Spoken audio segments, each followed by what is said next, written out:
Point. We're living in a, the modern age of the new psychedelic renaissance. And I thought, this is not real. This is, my gosh, I'm on the radio. People hear me. What we do with our time here on the planet, and how we give to others and affect others' lives, and what we do with it is important. Oh, wait a minute. I didn't know that's the direction we were going. That every major spiritual tradition says, the kingdom of heaven is within. It's about what makes you happy and satisfied. Like you just said, you have to be able to control it. You can't let it control you. Always part of me wanted an audience. It's naive to think that human beings have stopped evolving. The world is a very rich place if you start exploring. So, welcome, ladies and gentlemen, to the podcast Point Counterpoint.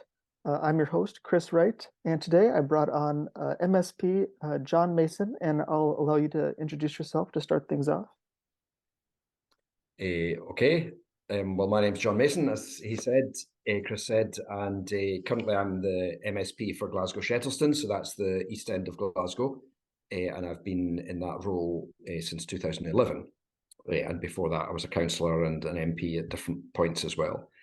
My background's accountancy, and currently I serve in the Parliament on the Finance Committee and on the COVID Committee. Excellent. And throughout your political career, what would you say is the main driving force? What is it that really pushes you to try to, what's something that you really work to, see changed in society in Scotland? Well, I mean, clearly I'm in the Scottish National Party, and our main aim is to get independence or freedom for Scotland. So that is why I joined the SNP. That is primarily why I'm in politics. However, now that I am in politics, there are a range of issues which concern me, and I particularly would focus on. One would be the gap between the richest and the poorest, both in this country and overseas. Clearly, the east end of Glasgow is quite mixed. We have some very good housing, and some people are quite well off, but also we have a lot of people who are really struggling financially and often health-wise and in other ways as well. So that would be one of my key aims, would be to try and promote a fairer society. Yes. Yeah, and what would you say is one of your main policies, positions in order to push that goal? What's your main strategy? Well, I mean, I think frankly, if we want good public services, and if we want to be able to support people who either cannot work or cannot find a job or whatever it might be, or who are paid at too low a level to support a family, then we need to have appropriate taxation to match that. And I think for too long there has been the thinking that we could have low taxes and good public services, but we have an aging population. That is a good thing, that people are living longer, and actually in the east end of Glasgow, life expectancy is not as high as it should be, and I would very much like to see that higher. But that does come with a cost, and I think we all need to be paying, and especially those who are better off need to be paying a bit more tax.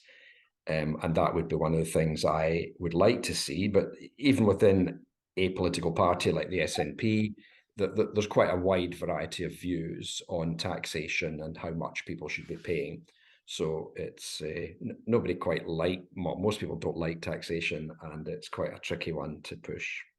No, of course not. No, people want to have the services, but they don't want to, have to, pay the tax for it. It makes sense, but yeah, no, that's a very common sense policy, I would say. And so how would you say that plays into the other goal of independence for Scotland? Would independence make this easier? Would Scotland do better to increase the welfare of its citizens as an independent nation?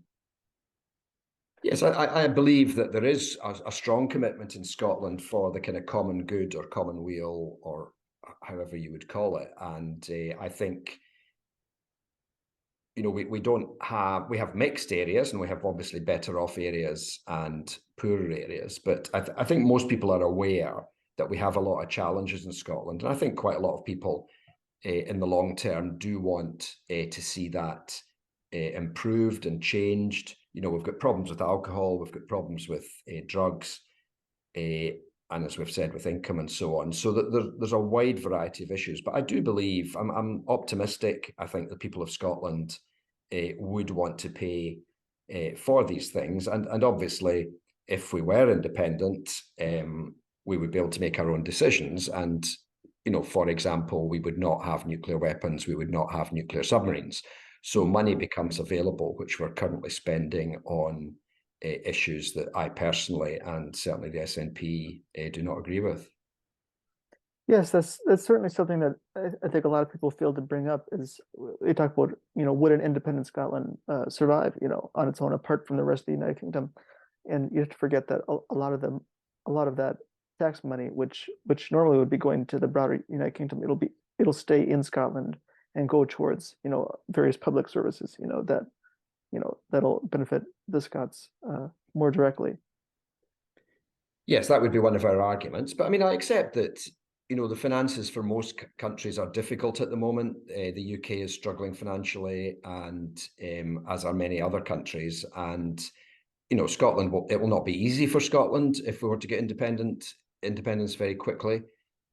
Probably is going to take a few years, but, so there would be challenges. And I totally accept that. But I believe in the long term, we could make a better go of it, frankly. Certainly, yeah, that makes a lot of sense. Makes, because there's quite a big difference between the cultures of Scotland and the rest of the United Kingdom, and different goals, and it kind of goes back to the whole idea of subsidiarity, which is decisions should be made more at a closer level to the people that are more directly affected. Yes, I'd agree with that, but that's always a challenge as well. With I don't know how wide-ranging you want this conversation to go, but the challenge between centralization and localization, and in principle, subsidiarity, or whatever you want to call it, where we do push decision making to the lowest acceptable level, I think is a good thing. But there are challenges on both sides. For example, yesterday we were debating COVID, and some people were arguing, there needs to be there should have been a more decentralized approach, maybe GPs doing more vaccinations, that kind of thing, instead of being organized at the health board level or even the national level. And on the other hand, people are arguing with long COVID that we shouldn't be leaving that to the individual health boards, but there should be more of a national centralized approach, which is therefore the same across Scotland. So, I mean, I do accept it's never an easy answer on these issues.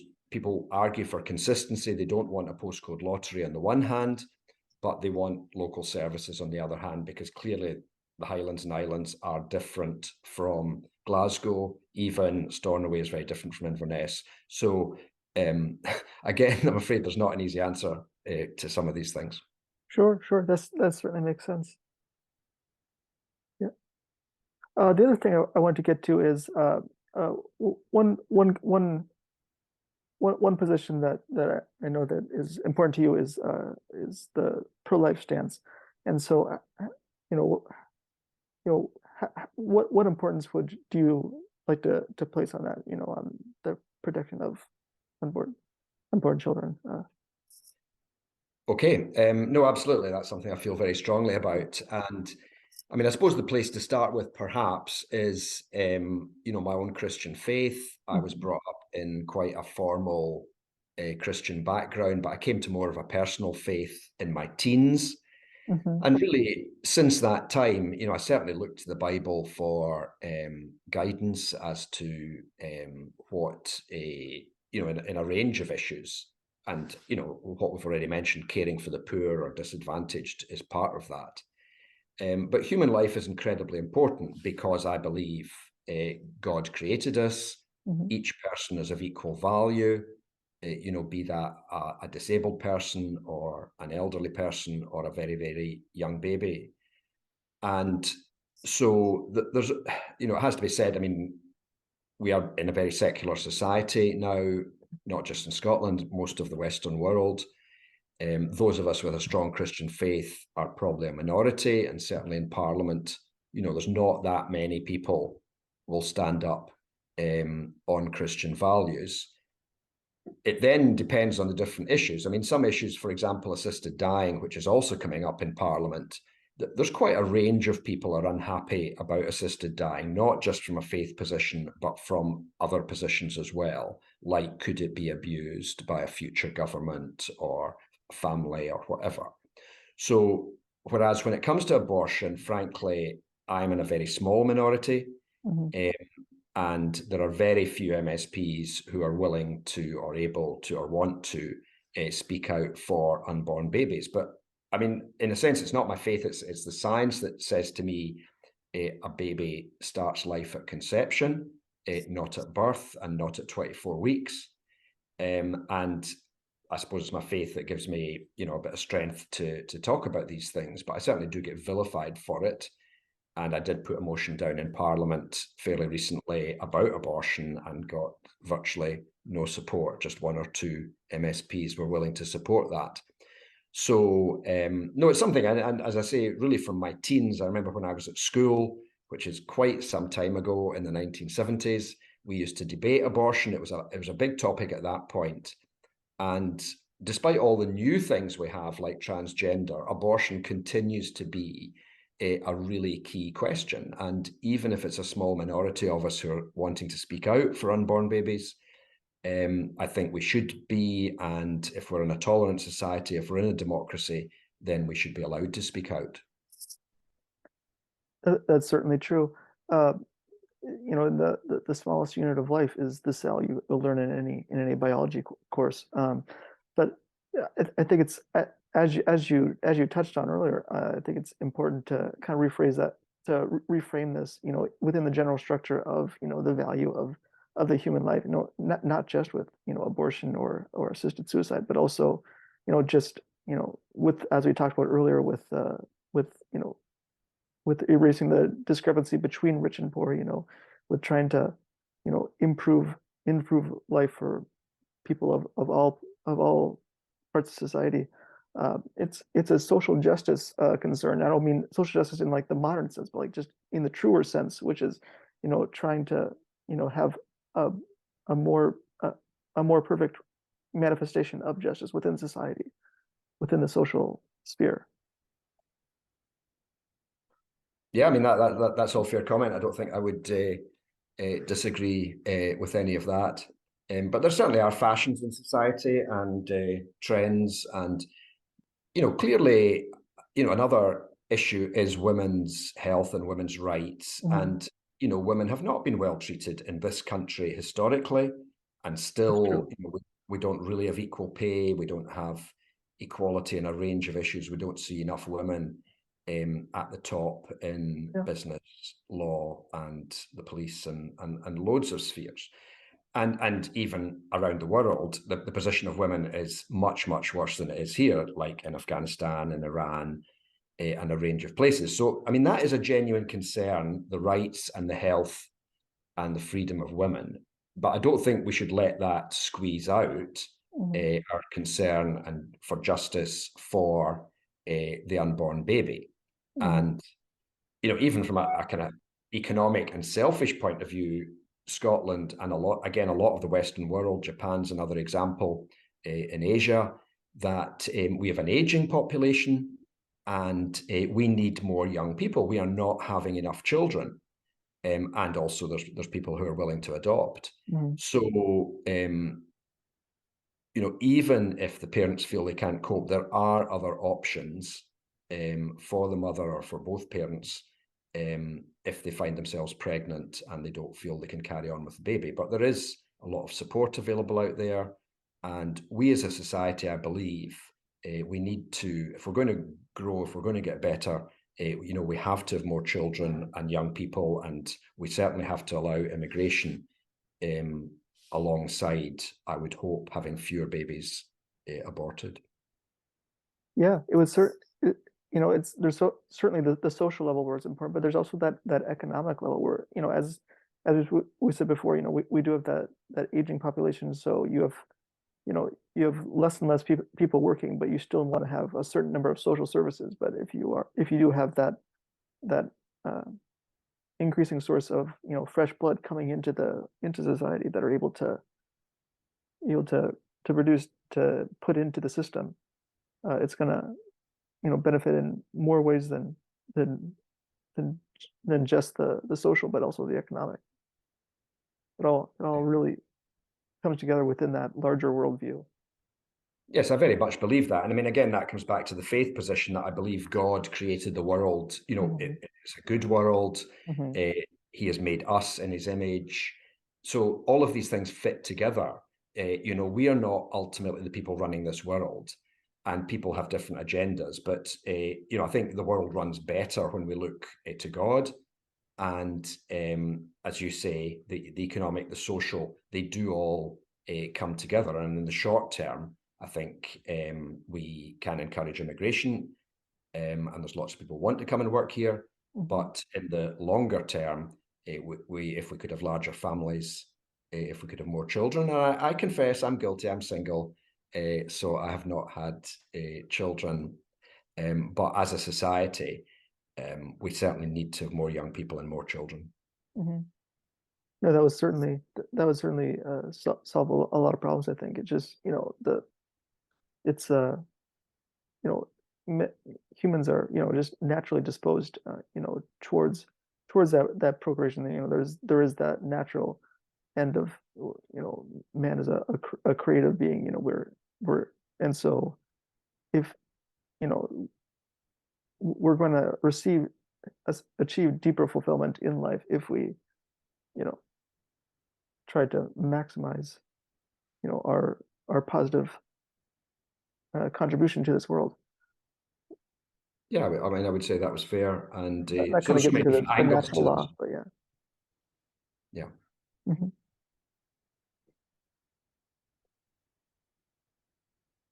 Well, what would you say is your what's your primary, how would you envision a better Scotland? What's just not just like on the abortion issue, or reducing income inequality, but just in any field really. How would you envision an improved Scotland? I mean, that's kind of a huge question, and you can answer it from different. You can pick any angle that you want. Any angles, yes. I mean, we've touched a bit on independence. I think in the long term, the economy would be better, and so on. But we are more than what we produce.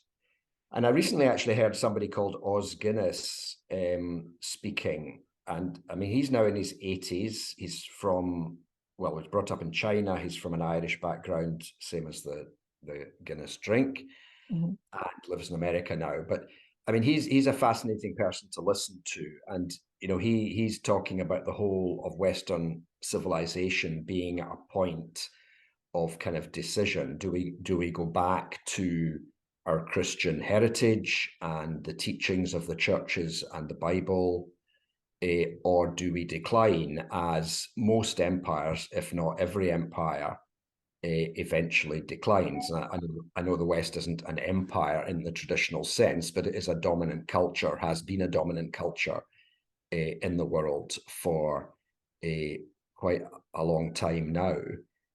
And I mean, I actually think we probably are declining as a society in a kind of moral sense. And we'll have to see where that takes us economically. But I mean, so many people would say there's less of a sense of community than there used to be. Young people don't look out for older people as they used to. And I lived in Asia for a number of years in Nepal, and much stronger family relationships there than we have here. a lot wrong with that society as well, a lot of poverty and things. But so I do think it's a very wide question. I don't know how long you want to discuss this and if you want to look at different aspects of it. But I think, yes, there is a spiritual aspect to it. There's an economic aspect to it. There's a historical, cultural aspect to it. Many things. And but ultimately, if you're asking me personally, I strongly believe that the teachings of God and the Bible are the best way for both an individual, but also for any society throughout the world. Well, yeah, and Christianity is what, Western society, such as Scotland, was originally based on. And so, you could, and I think that's a good point you made, to try to get back to our roots, get back to, the traditional Christianity, find that orthodoxy that we can refer to and have as the bedrock of our culture.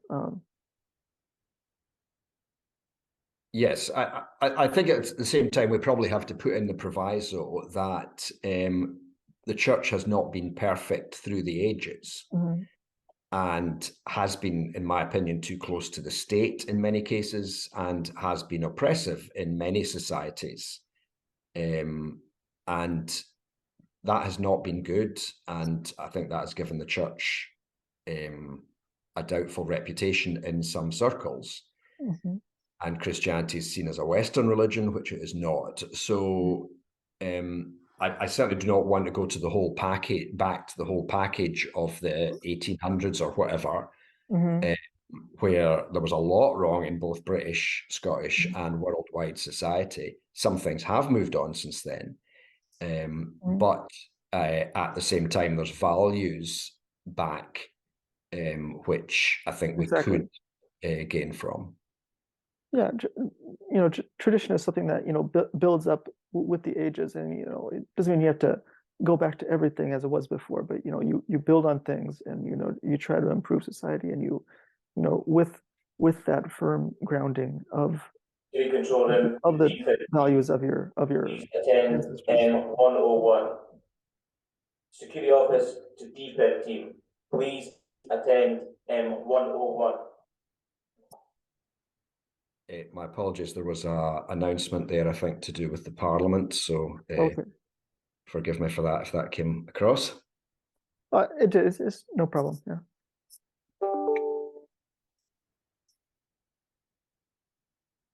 So I think that kind of threw me. I don't know, did you just ask me a question just now? Sorry.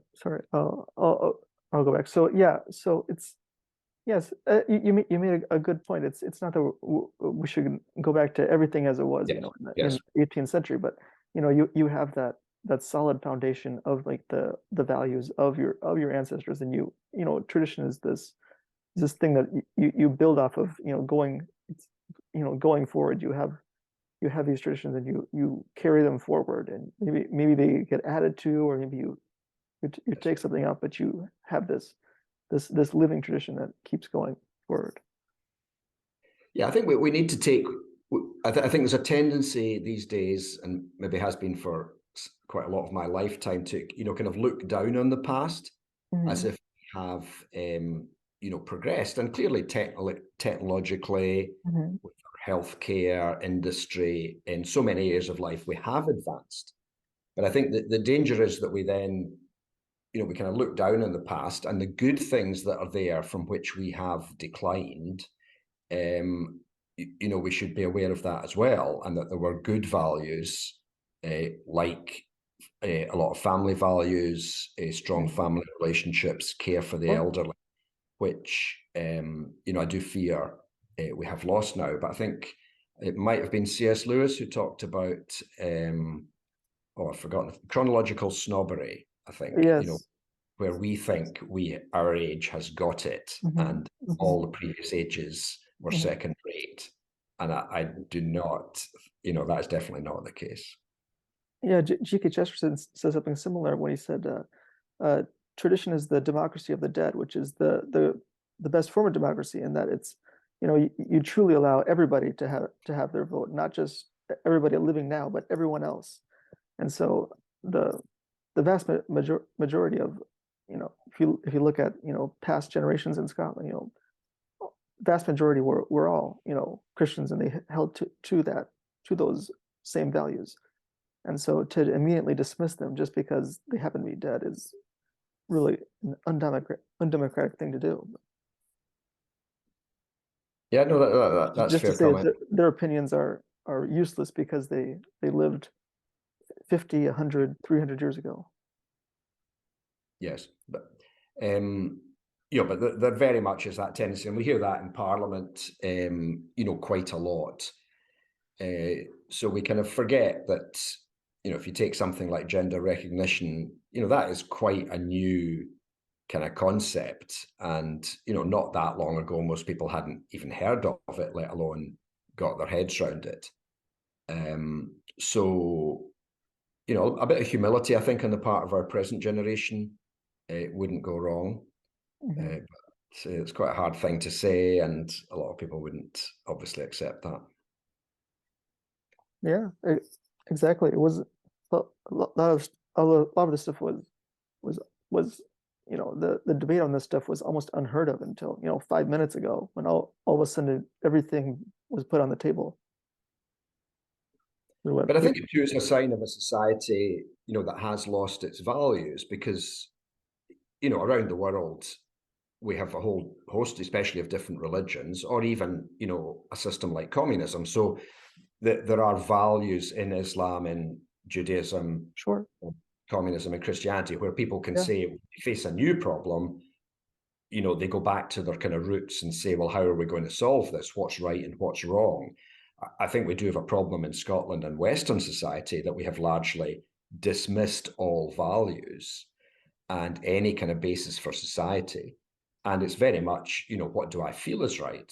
So I don't want people to suffer pain, so I feel they should be allowed to end their own life, without, thinking, I would say, at a kind of deeper level or a higher level of, the value of human life, and, what it means to society, and the respect for life, and just all of these values, which I would say come from Christianity, and may well probably are in a lot of other systems as well. Mm-hmm. Oh, exactly. And the slippery slope is real, especially on that assisted suicide stuff, where it starts out with someone that's in deep chronic pain, and they're about to die anyway. But soon, even in places like Canada or the Netherlands, it's being handed out just to people with depression or anxiety, and they immediately are given the option to kill themselves. Even with teenagers are receiving this opportunity. Yes, that's very much my understanding, and I think that's why we're concerned that if we allow it here, we would probably follow Canada and other countries, which it's then become increasingly liberal or lax or whatever. Mm-hmm. And yes, I just think there'd be too much. I mean, both from the state's point of view, obviously, if somebody ends their life more quickly, that saves on hospital fees or care home fees or whatever it might be. And you've always had families through history that really wanted to get their hands on the money of the older generations as soon as they could. So there's a lot of motives out there for why other people would want somebody to end their own life, quite apart from themselves. Yes, it's a very reductionist view of the human person, where where the value of the person is basically put in terms of their monetary value, what they can put forward in society, instead of having this intrinsic value, given by God, where they are valuable simply because they exist, not because they contribute to that. So that includes the unborn children, it includes the elderly, it includes people from every facet of our culture. Yes, no, absolutely, I completely agree with you. And I mean, it's also the challenge to racism, the idea that some group is better than another group. And again, we see that when I was in Nepal, I saw racism an African colleague, and Mm-hmm. so he got laughed at by the children as we walked through a village and so on.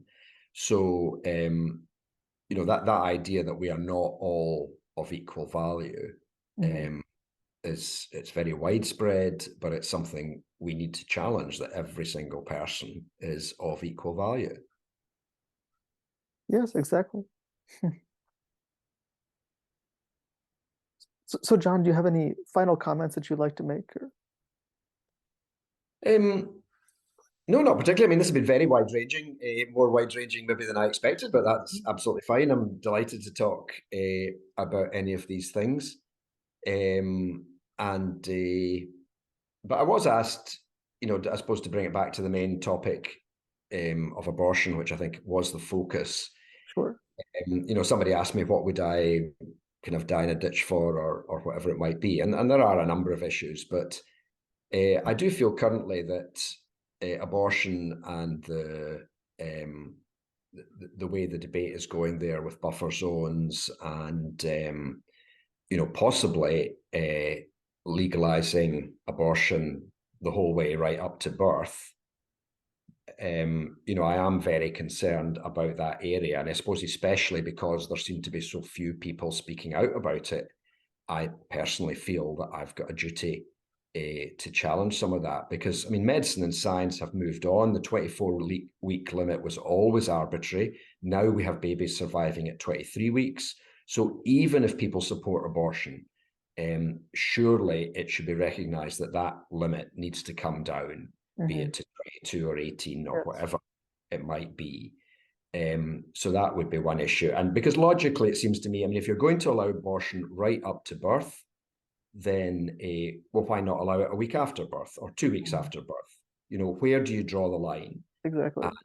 And, I fear that, as we've said with other subjects, once you open the door, it just becomes increasingly slippery. And I don't think anyone who brought in the Abortion Act in 1967 really thought there would be the kind of huge numbers of children aborted that we now have. And there's just we could talk about this forever, but there's so many other aspects. Some societies, probably all societies to some extent, would prefer to have boys rather than girls. That's been traditional. So do we allow the abortion of girls more than boys? So it's just so wide-ranging. We could discuss this forever, but I think leave it at that. Yeah. Are you optimistic for the future? Not just on abortion, but just on any of these issues we've covered, or maybe you're pessimistic in the short term, optimistic long term, or what's your view? Yes, as anyone with a Christian faith has to be optimistic in the long term that Jesus is going to come back again. He's going to sort it out. God's going to judge. All of this will get sorted out in the long term. But if you press me, I probably am pessimistic in the short term. I think our society is moving away from Christian values, and I fear that things are going to get worse before they get better. Yes. Well, I'm gonna end this here with a poem that I found by Hilaire Belloc. It's called "On the Gift of a Book to a Child." Child, do not throw this book about. Refrain from the unholy pleasure of cutting all the pictures out. Preserve it as your chiefest treasure. Child, have you never heard it said that you are heir to all the ages? Why then your hands were never made to tear these beautiful thick pages? Your little hands were made to take the better things and leave the worse ones. They also may be used to shake the massive paws of elder persons. And when your prayers complete the day, darling, your little tiny hands were also made, I think, to pray for men that lose their fairylands.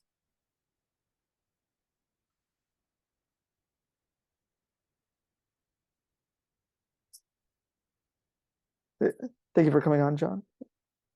Thank you for having me. That was good. Yes. All right, this has been Point Counterpoint. I'm your host, Chris Wright. This is John Mason. All right. Thank you. Thank you.